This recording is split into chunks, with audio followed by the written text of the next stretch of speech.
Hello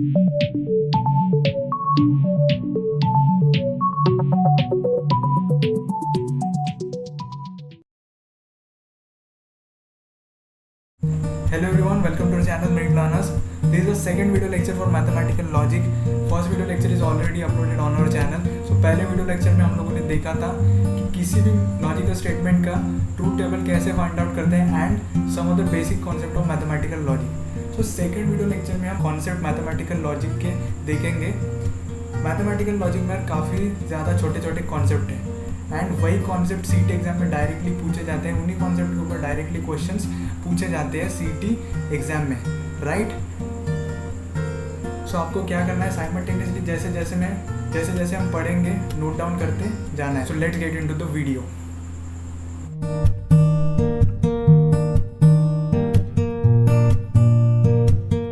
lecture 2 में सबसे पहला जो कॉन्सेप्ट हम पढ़ने वाले हैं वो है tautology, contradiction and contingency. So tautology exactly होता क्या है? Tautology is a logical statement whose truth value is true for all the possible conditions. सो आप यहाँ पे भी देख सकते हो कि स्टेटमेंट की जो ट्रू वैल्यू है, लास्ट बॉक्स में आप देख सकते हो कि सारे वैल्यूज ट्रू है for all the possible conditions. तो पहली जो कंडीशन है उसके लिए भी वैल्यू ट्रू है, सेकंड के लिए ट्रू है, थर्ड के लिए भी ट्रू है एंड फोर्थ के लिए भी ट्रू है. सो इस तरीके की जो स्टेटमेंट है हर एक कंडीशन के लिए वैल्यू क्या आ रही है, ट्रू आ रही है. सो इस तरीके के जो स्टेटमेंट होते हैं उसे हम कहते हैं टोटोलॉजी. सेकंड जो कॉन्सेप्ट है वो है कॉन्ट्राडिक्शन को हम फॉलिसी भी कहते हैं. सो कॉन्ट्राडिक्शन एग्जैक्टली होता क्या है? अ logical statement whose truth value is false for all the possible conditions. सो इस तरीके के जो स्टेटमेंट होते हैं उन्हें हम कहते हैं कॉन्ट्राडिक्शन. सो अब लास्ट बॉक्स में देख सकते हो कि हर एक कंडीशन के लिए जो वैल्यू है वो आ रही है फॉल्स, इसलिए हम कॉन्ट्राडिक्शन को फॉलिसी भी कहते हैं. सो फर्स्ट कंडीशन के लिए भी वैल्यू आ रही है फॉल्स, सेकंड के लिए भी फॉल्स, थर्ड के लिए, फोर्थ के लिए भी वैल्यू क्या आ रही है, फॉल्स. सो इस तरीके के जो स्टेटमेंट होते हैं लॉजिकल स्टेटमेंट उन्हें हम कहते हैं कॉन्ट्राडिक्शन और फॉलिसी. एंड जो थर्ड हम कॉन्सेप्ट पढ़ेंगे वो है कॉन्टीजेंसी. थर्ड जो कॉन्सेप्ट हम पढ़ने वाले वो है कॉन्टीजेंसी. सो आप इसे डिफरेंट तरीके से भी प्रोनाउंस कर सकते हो बट मैं इसे कॉन्टीजेंसी कहता हूँ. सो कॉन्टीजेंसी को टेक्स्ट बुक में इस तरीके से डिफाइन किया जाता है कि a logical statement which is neither tautology और contradiction is called as contingency. So ऐसे स्टेटमेंट जो ना ही टोटोलॉजी है ना ही कॉन्ट्राडिक्शन, उससे हम कहते हैं कॉन्टीजेंसी. सो सिंपल वे में कॉन्टीजेंसी को समझते हैं कि होता क्या एग्जैक्टली. सो कॉन्टीजेंसी में कुछ कंडीशंस के लिए वैल्यू क्या आएगी, ट्रू, एंड कुछ कंडीशंस के लिए वैल्यू क्या आएगी, फॉल्स. सो आप इसी स्टेटमेंट में देख सकते हो कि पहले कंडीशन के लिए वैल्यू आ रही है ट्रू, सेकंड कंडीशन के लिए वैल्यू क्या आ रही है, फॉल्स. पहले कंडीशन के लिए वैल्यू ट्रू थी, सेकंड के लिए फॉल्स है, थर्ड के लिए भी फॉल्स है एंड फोर्थ के लिए वैल्यू क्या है, ट्रू. तो टोटोलॉजी में क्या होता है, हर एक कंडीशन के लिए वैल्यू आती है ट्रू. कॉन्ट्राडिक्शन में क्या होता है, हर एक कंडीशन के लिए वैल्यू आती है फॉल्स. बट कॉन्टीजेंसी में कुछ कंडीशंस के लिए वैल्यू आएगी ट्रू एंड कुछ कंडीशंस के लिए वैल्यू क्या आएगी, false. So this is all about tautology, contradiction and contingency. Let's jump into the next topic.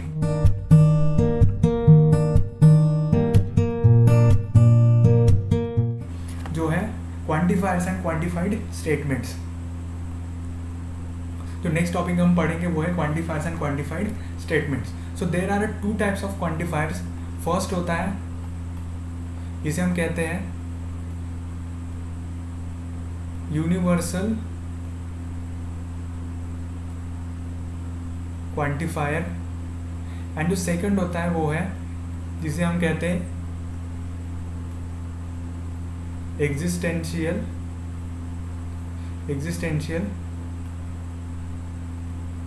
Quantifier.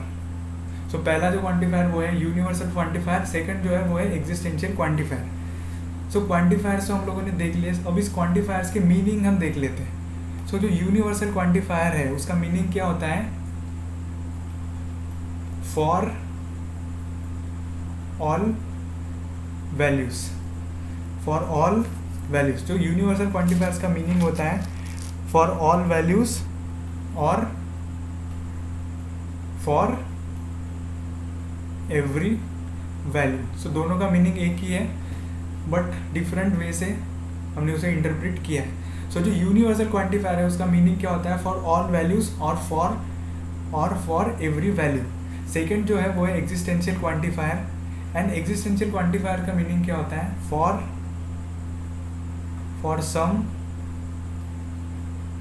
For some value और exist at least one, for some value और exist at least one। सो इन्हें हम कहते हैं quantifiers. सो दो type के quantifiers हैं, universal quantifiers and existential quantifier, and उसके मीनिंग एंड सिंबल में हम लोगों ने डिस्कस कर ले। सो क्वांटिफायर के बाद हम क्वांटिफाइड स्टेटमेंट क्या होता है वो हम देख लेते हैं। So let's take an example of x + 5 equals to 8, and here some values of x belongs to n। So quantified statement क्या होता है, a open sentence in which we use quantifiers, उन्हें हम कहते हैं quantified statement। a open sentence in which we use quantifiers is called as quantified statement। so ये क्या है,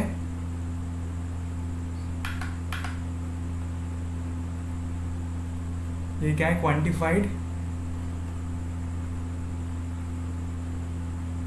ये क्या है, क्वांटिफाइड स्टेटमेंट, बिकॉज इसमें हमने ओपन सेंटेंस का यूज़ किया है एज वेल एज जो क्वांटिफायर है उस ओपन सेंटेंस के साथ वो भी यूज़ किया है। सो इस तरीके के जो स्टेटमेंट होते हैं उन्हें हम कहते हैं क्वांटिफाइड स्टेटमेंट। तो सीईटी में भी इस टॉपिक के ऊपर यार क्वेश्चन आ सकता है कि क्वांटिफाइड स्टेटमेंट कौन सा है। सो सिंपली आपको ये याद करना है कि कोई भी अगर वेरिएबल है, variable means what, open sentence होगा, एज वेल एज उसके साथ अगर कोई कुछ क्वांटिफायर्स अगर दिया है तो उस स्टेटमेंट को हम क्या कहेंगे, quantified statement. So this is all about quantifiers and quantified statement. I hope you understand both the concept. So now let's move towards the next topic. Next topic है dual.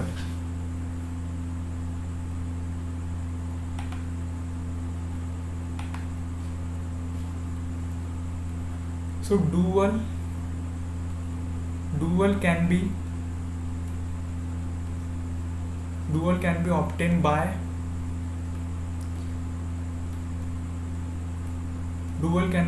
by replacing and to or to and T to C and C to T। So T and C में आपको confusion होगा। T means tautology, C means contradiction. So T tautology को short form में T से represent करते हैं and contradiction को short form में C से रिप्रेजेंट करते हैं। सो किसी भी स्टेटमेंट का अगर हमें ड्यूअल फाइंड करना है, कंपाउंड स्टेटमेंट का अगर ड्यूअल फाइंड करना है, तो हम कैसे फाइंड आउट करते हैं, एंड को रिप्लेस करते हैं और से, और को रिप्लेस करते हैं एंड से, टॉटोलॉजी को रिप्लेस करते हैं कॉन्ट्राडिक्शन से, एंड कॉन्ट्राडिक्शन को रिप्लेस करते हैं टॉटोलॉजी से। सो हम डायरेक्टली एग्जाम्पल के थ्रू समझते हैं कि ड्यूअल हम किसी भी कंपाउंड स्टेटमेंट का किस तरीके से फाइंड आउट करते हैं। सो फर्स्ट एग्जाम्पल है P एंड Q और negation of Q equivalent to P और negation of Q। So P and Q और negation of Q equivalent to P और निगेशन ऑफ Q। सो इस compound statement का हमें क्या करना है, डुअल फाइंड आउट करना है। सो डुअल फाइंड आउट करने के लिए जो कंडीशंस थी वो हम लोगों ने डिस्कस की थी। सो इस कंपाउंड स्टेटमेंट में T एंड C का यूज़ नहीं है, वो हम नेक्स्ट जो एग्जाम्पल देखेंगे उसमें हम वो डिस्कस कर लेंगे, ठीक है। सो इस कंपाउंड स्टेटमेंट का हम डुअल फाइंड आउट करते हैं। सो डुअल फाइंड आउट करने के लिए सबसे पहले क्या करेंगे, P एंड को रिप्लेस कर देंगे और से, Q और को रिप्लेस कर देंगे एंड से। एंड एक और इम्पॉर्टेंट कंडीशन है गाइस कि डुअल निगेशन के साइन के ऊपर इफेक्ट नहीं करता है, डुअल निगेशन के ऊपर इफेक्ट नहीं करता, इसलिए ये निगेशन का साइन ऐसे ही रहेगा, Q equivalent to P and negation of Q, P and negation of Q। This is how you can find dual of any compound statement. So second condition में हम डिस्कस करेंगे टॉटोलॉजी एंड कॉन्ट्राडिक्शन का problem. So P and T और C and negation of Q। So C means contradiction, T means tautology। So इस तरीके के question seat exam में आते हैं टॉटोलॉजी कॉन्ट्राडिक्शन के एंड डुअल के ऊपर काफ़ी क्वेश्चन होते हैं। सो प्रीवियस ईयर्स में यार काफ़ी जितने पेपर्स होते थे, तो हर एक पेपर में डुअल के ऊपर क्वेश्चन होने के चांसेस काफ़ी ज़्यादा हैं। जो नेक्स्ट टॉपिक हम पढ़ेंगे इसके बाद वाला, वो भी टॉपिक यार काफ़ी इंपॉर्टेंट है, ठीक है। सो पी एंड टी और सी एंड निगेशन ऑफ क्यू। सो इस स्टेटमेंट का हमें क्या, कंपाउंड स्टेटमेंट का हमें क्या करना है, डुअल फाइंड आउट करना है। सो डुअल फाइंड आउट करने के लिए क्या करेंगे, एंड को रिप्लेस कर देंगे और से, टोटोलॉजी को रिप्लेस कर देंगे कॉन्ट्राडिक्शन से, और को रिप्लेस कर देंगे एंड से, कॉन्ट्राडिक्शन को टोटोलॉजी से, एंड को और से। निगेशन के साइन के ऊपर डुअल इफेक्ट नहीं करता, इसलिए साइन वैसे ही, देन क्यू। सो इस तरीके से हम किसी भी कंपाउंड स्टेटमेंट का डुअल फाइंड आउट करते हैं। I hope you understand concept of dual and how you can find dual of any compound statement. Okay guys, so now let's move towards the next topic.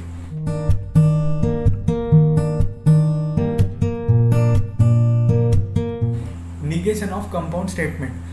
So lecture first, जो पहला lecture था, उसमें हम लोगों ने negation कैसे find करते हैं वो देखा था, एंड निगेशन क्या होता है वो भी हम लोगों ने देखा था बस। बट जो लेक्चर 2 है, इसमें हम देखेंगे कंपाउंड स्टेटमेंट के निगेशंस। कुछ इंपॉर्टेंट कंपाउंड स्टेटमेंट है, उनके निगेशन भी सीईटी एग्जाम में पूछे जाते हैं। सो वो हम निगेशन डिस्कस कर लेते हैं। सबसे पहला कंपाउंड स्टेटमेंट है negation of P and Q. Negation of P and Q it is equivalent to negation of P or negation of Q. So negation of P and Q equivalent to negation of P or negation of Q. Second है negation of P or Q. Negation of P or Q it is equivalent to negation of P and negation of Q. Third हम discuss करेंगे negation of implication. Third हम discuss करने वाले negation of implication, P then Q, P implication of Q। So इस condition का हमें क्या करना है, स्टेटमेंट का निगेशन फाइंड आउट करना है। तो इसका निगेशन क्या आ गया, P and negation of Q।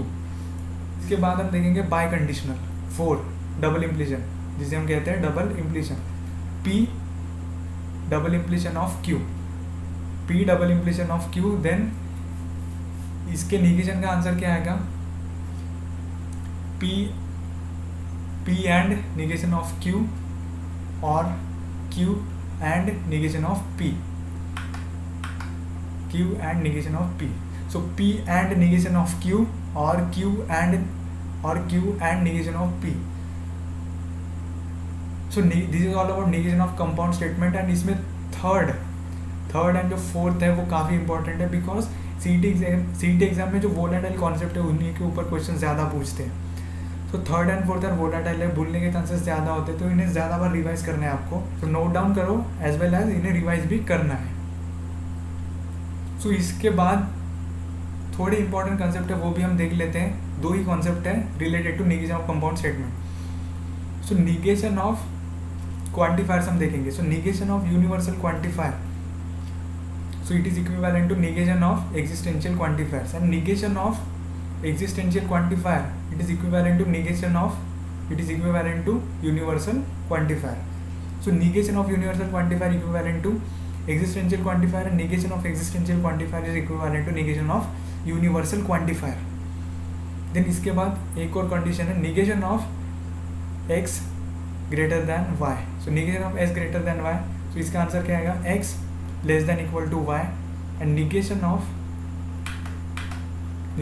x less than y अगर है, देन इसका आंसर क्या आएगा, x greater than equal to y। So this is how you can find negation of compound statement. And जो इंपॉर्टेंट कंपाउंड स्टेटमेंट थे वो भी हम लोगों ने डिस्कस किए, एंड कुछ इंपॉर्टेंट निगेशंस थे यूनिवर्सल क्वांटिफायर्स के as well as greater than less than sign के, वो भी हमने डिस्कस किए हैं। इन्हें अच्छे से पढ़ो, इन्हीं से यार डायरेक्ट क्वेश्चन सीईटी एग्जाम में आने के चांसेस है, ठीक है।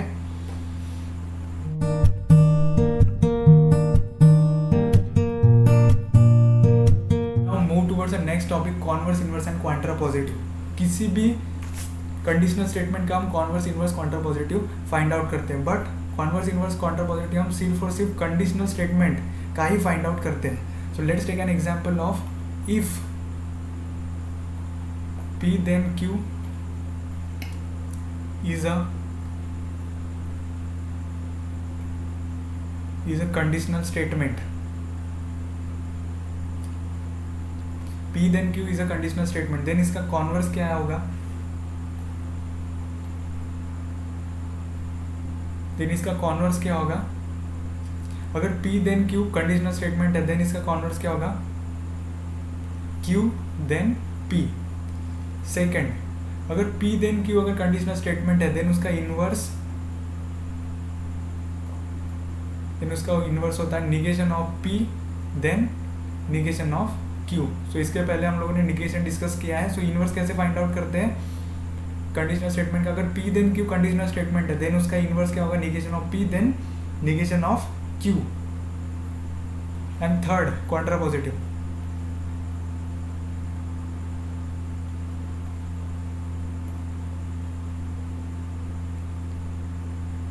अगर P then Q conditional statement है, देन उसका कॉन्ट्रापोजिटिव क्या होता है? Negation of Q then negation of P. Negation of Q then negation of P. So जो इंपॉर्टेंट कॉन्सेप्ट थे related to converse inverse contrapositive वो हमने डिस्कस किए. एंड इतना ही कॉन्सेप्ट है, इसी से आप सारे क्वेश्चन सॉल्व कर सकते हो related to converse inverse and contrapositive. So इसके बाद हम एक एग्जाम्पल लेंगे कॉन्वर्स इनवर्स कॉन्ट्रापोजिटिव का, ताकि आपके और भी कॉन्सेप्ट क्लियर हो related to this topic. So example है, if it rain last night then side walk is wet. If it rained last night then side walk is wet. So पहला जो statement है उसे हम कंसिडर करते हैं P. Second जो statement है उसे हम कंसिडर करते हैं Q. If it rain last night उसे हमने कंसिडर किया है P. The side walk is wet इसे हमने कंसिडर किया है Q. देन इसका कंपाउंड स्टेटमेंट क्या होगा? P then Q. बिकॉज जो कनेक्टिव यहाँ पे यूज हुआ है वो है then, P then Q. So converse की कंडीशन क्या है? इसके पहले जो स्लाइड थी उसमें हमने डिस्कस किया कॉन्वर्स मीन्स व्हाट? अगर P then Q conditional statement है, देन इसका कॉन्वर्स क्या होगा? Q then P. सो बस इसे क्या करना है? उल्टा कर देना है. If the side walk is wet then it rain last night. If the side walk is wet then it rain last night. So P then Q था, तो हमने सिंपली क्या कर दिया? Q then P. सेकेंड हमें find out करना है contrapositive. सो contrapositive क्या होता है? अगर P देन Q अगर कंडीशनल स्टेटमेंट है, देन उसका कॉन्ट्रापोजिटिव क्या होगा? Negation of Q then negation of P. So negation means उस पर्टिकुलर स्टेटमेंट को हमें क्या करना है? निगेटिव करना है. So negation of Q, if the side walk is not wet. So statement क्या था? If the side walk is wet, then उसका निगेशन क्या होगा? If the side walk is not wet then it did not rain last night. Then it did not rain last night. So ये है contrapositive statement का. Contrapositive के बाद हमें क्या करना है? इनवर्स फाइंड करना है. सो इनवर्स के लिए कंडीशन क्या होती है? P देन Q अगर कंडीशनल स्टेटमेंट है, देन उसका निगेशन क्या होता है? Negation of P. इनवर्स क्या होता है? Negation of P then negation of Q. So negation of P क्या होगा? If it did not rain last night. If it did not rain last night then the side walk is not wet. Then the side walk is not wet. So P statement क्या था? If it rain last night, तो उसका negation क्या होगा? If it did not rain last night. Then second statement क्या था? The side walk is wet. Then इसका negation क्या आएगा? The side walk is not wet. Then inverse क्या आएगा? If it did not rain last night then the side walk is not wet. So this is all about converse inverse and contrapositive. So यहीं पे करते हैं lecture 2 का and. सो यार अगर video थोड़ा भी हेल्पफुल लगा हो, so leave a like and subscribe to our channel Merit Learners. Thanks for watching. See you soon in the next video.